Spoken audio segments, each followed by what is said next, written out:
ఇప్పుడు అదే కుట్ర అంటున్నా. ఆ రోజు మేము చట్టసభలలో ఉన్నాం కాబట్టి వాటిని మెడలోంచి తీసుకొచ్చినాం. ఈరోజు 400 సీట్లు వస్తే ఎవరితోనే అవసరం లేదు, రద్దు చేయాలనే విధానం. గతంలో కూడా 2 సార్లు బీజేపీ 13 నెలలు ఒకసారి, 5 సంవత్సరాలు ఒకసారి వాజ్పేయి గారు ఉన్నారు. ఆ రోజు ఈరోజు పోయినసారి రద్దు చేసినాం. ఎందుకు రద్దు చేయలే అంటే వాళ్ళ దగ్గర బ్రూటల్ మెజారిటీ ఉన్నప్పుడు వాళ్ళ రహస్య ఎజెండాను అమలు చేస్తారు. ఆ రహస్య ఎజెండాను ఒకవేళ నిజంగానే మీరు చెప్పిందే నిజం అనుకుందాం, ఎందుకు నరేంద్ర మోడీ, అమిత్ షా దేశ ప్రజలకు మాట ఇస్తలేరు? బీసీ జనాభా లెక్క కడతాం, రిజర్వేషన్లు పెంచుతాం, ఓబీసీలకు పంచుతామని ఎందుకు అమిత్ షా నరేంద్ర మోడీ చెప్పడం లేదు? ఇప్పుడు స్పష్టం కదా, నరేంద్ర మోడీ గారు, అమిత్ షా గారు స్పష్టంగా వేదికల మీద నుంచి బీసీ జనాభా లెక్క కట్టి సుప్రీంకోర్టు తీర్పుకు అనుకూలంగా రిజర్వేషన్లు పెంచుతాం, పేదలకు పంచుతాం అని ఒక మాట చెప్తే అసలు ఈ అనుమానాలకే తావులేదు కదా. మీ ఎన్నికల మేనిఫెస్టోలన్నా పెట్టాలి కదా. ఇది ఎన్నో విషయాలు ప్రస్తావించారు, అబద్ధాలన్నీ. ఎందుకు ఎన్నికల మేనిఫెస్టోలో పెట్టలేదు? పోనీ ఇప్పుడు చెప్పమని కిషన్ రెడ్డిని, బండి సంజయ్, ఈటల రాజేందర్ బీసీ జనాభా లెక్క కట్టి రిజర్వేషన్లు పెంచుతారా, పెంచరా?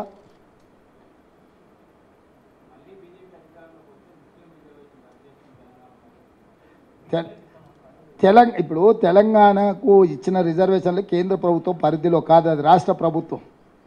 రాష్ట్ర ప్రభుత్వంలో 2004లో కాంగ్రెస్ అధికారంలోకి వచ్చినప్పుడే అమలు చేసిండ్రు. ఈరోజు కాంగ్రెస్ రాష్ట్ర ప్రభుత్వంలో ఉన్నది.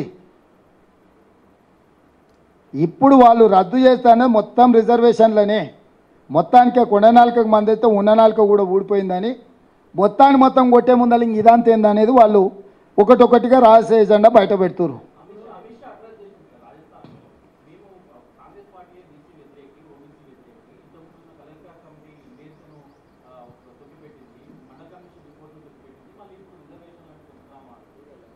పదేళ్ళు మీరు అధికారంలో ఉన్నారు. కాంగ్రెస్ పార్టీ మంచి చేసిందో చెడు చేసిందో ప్రజలు తీర్పిచ్చి నరేంద్ర మోడీ, అమిత్ షా గారికి అధికారం ఇచ్చిండ్రు. వాటన్నిటిని మీరు అమలు చేస్తే అయిపోయి ఉండే కదా. ఇప్పుడు ఈ చర్చ ఎందుకు? 10 సంవత్సరాలు బ్రూటల్ మెజారిటీ వాళ్ళ దగ్గర ఉండే, 300 పై సీట్లు వాళ్ళ దగ్గర ఉన్నాయి కదా. ఇన్ని బిల్లులను చట్టసభలో ఆమోదించుకున్న వాళ్ళు ఇప్పుడు ఏదైతే కాంగ్రెస్ మీద ఆరోపణలు చేస్తుర్రో వాటిని వాళ్ళు అమలు చేస్తే అయిపోయేది కదా. పోనీ అది కూడా పక్కన పెట్టు. ఈరోజు మీరే 3వ అధికారం వస్తుంది అంటున్నారు కదా. మీరు ఏమేమి అమలు చేస్తారో ప్రజలకు చెప్పండి. ఇప్పుడు ప్రతిపక్షంలో హోదా కూడా లేని మా మీద మీకెందుకు ఆరోపణ? మళ్ళీ కూడా రాదంటున్నారు కదా మీరు. వాళ్ళ లెక్క ప్రకారం కేసీఆర్, నరేంద్ర మోడీ లెక్క ప్రకారం మేము 40 సీట్లు దాటం. అవునా? ఇదే కదా వాళ్ళిద్దరు చెప్తున్నది. 40 సీట్లు దాటనలో మేమైతే అమలు చేయలేం కదా. 400 వచ్చే సీట్లు బీఆర్ఎస్, బీజేపీ 400 సీట్లు వచ్చినప్పుడు ఏమేమి అమలు చేస్తారో ప్రజలకు స్పష్టమైన హామీ ఇవ్వమంటున్నా నేను. మీ విధానాన్ని, మీ విధాన పత్రాన్ని ప్రకటించమని అడుగుతున్నాము.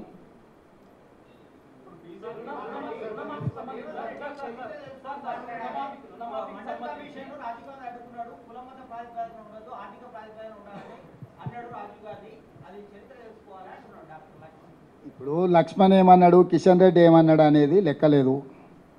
వాళ్ళు ఏంది దొడ్డి దగ్గర కాపలా ఉండేటోళ్ళే తప్ప లోపలికి పోయేటోళ్ళు కాదు. లోపల ఉన్నోళ్ళు ఏం చెప్తున్నారో లెక్కకు తీసుకోండి. లోపల ఉన్నోళ్ళు స్పష్టంగా రద్దు చేస్తామంటున్నారు. రద్దు చేయకపోతే లోపల పెత్తనం చెలాయించే వాళ్ళతోని మీ విధానాన్ని ప్రకటింపజేయమని అడుగుతున్నాం మేము.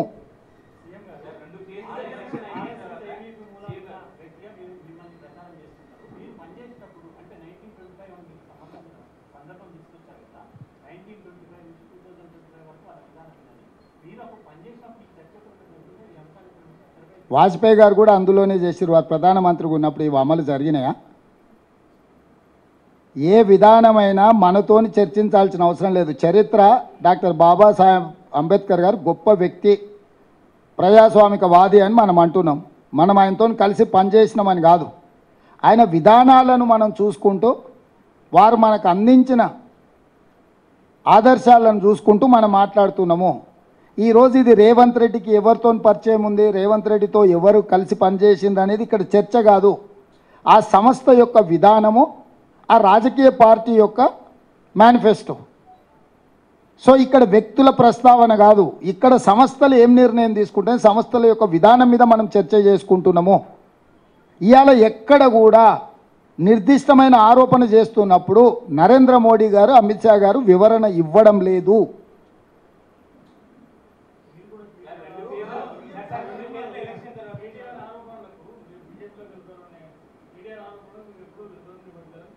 నేను కేటీఆర్ను అంత సీరియస్గా తీసుకొని నీకు ఎప్పుడో చెప్పిన మేనేజ్మెంట్ కోట వాడు పిల్లగాడు పొద్దుపోయినప్పుడు వచ్చినప్పుడల్లా ఏదో ఒకటి మాట్లాడతాడని.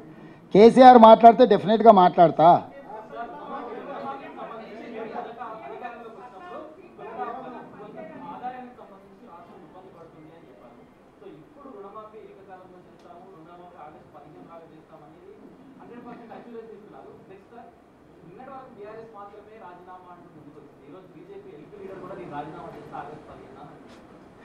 నేను అదే అంటున్నా, నాకు సంతోషం. సిద్దిపేటకు ఇంకా మిగతా ఎవరెవరు రాజీనామాలు చేస్తారో ఆ ప్రాంతాలకు పట్టిన శని పీడ విరగడవుతుంది. 15 ఆగస్టు లోపల రుణమాఫీ చేసి తీరుతా. జూబ్లీహిల్స్లో ఉన్న పెద్దమ్మ సాక్షిగా నేను మీకు మాట ఇస్తున్నా. ఒకవేళ ఎవరైనా దీని మీద నమ్మకం లేని మీడియా మిత్రులు కూడా ఎవరైనా రాజీనామా చేస్తామంటే కూడా మంచిదే.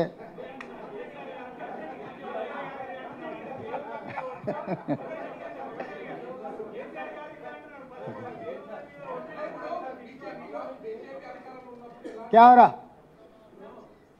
आशीष?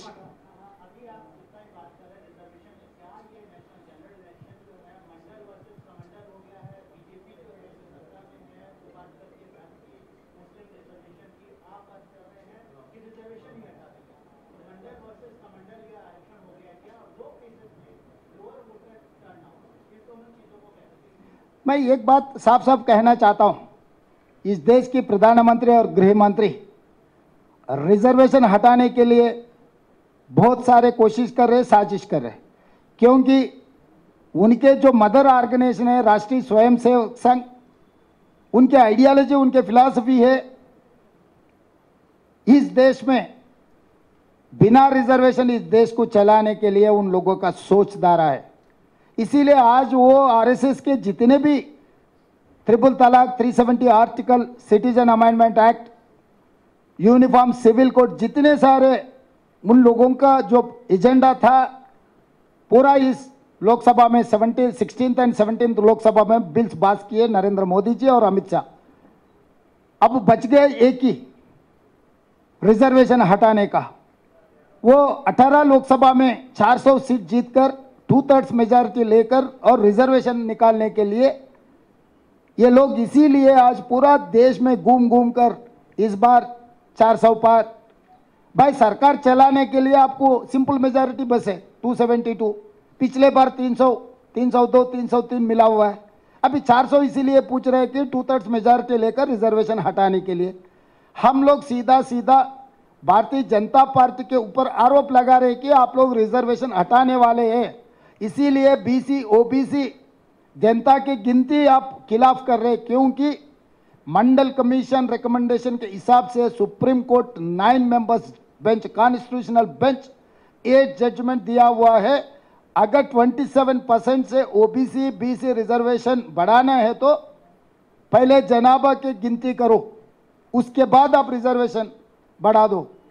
50% वर्टिकल रिजर्वेशन से अगर आगे जाना है तो बीसी ओबीसी जनता को गिनती करने के बाद ही करने के लिए पाबंदी लगाया सुप्रीम कोर्ट ने.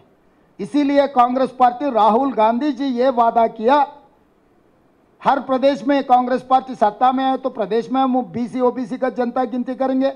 केंद्र में सरकार बनाते ही पूरा ओबीसी बीसी का जनता गिनती कर कर वो हिसाब से हम रिजर्वेशन बढ़ाने के लिए वादा किए. इसीलिए भारतीय जनता पार्टी डर गए. जो आरएसएस का एक्चुअल आइडियोलॉजी जो शुरुआत की है 1925 में आरएसएस डॉक्टर केशवराव बलिराम हेगडेवर, 100 ईयर्स में इस देश को हिंदू देश बनाने का और आज़ादी मिलने के बाद जो रिजर्वेशन दिया हुआ है डॉक्टर बाबा साहेब अम्बेडकर, उसके बाद आरएसएस ने रिजर्वेशन हटाने का अमेंडमेंट कर लिए. 100 साल अभी 2025 पूरी होने वाले हैं. 100 साल, 100 साल के अंदर जो बात की है वो लागू करने के लिए आज कोशिश कर रहा है.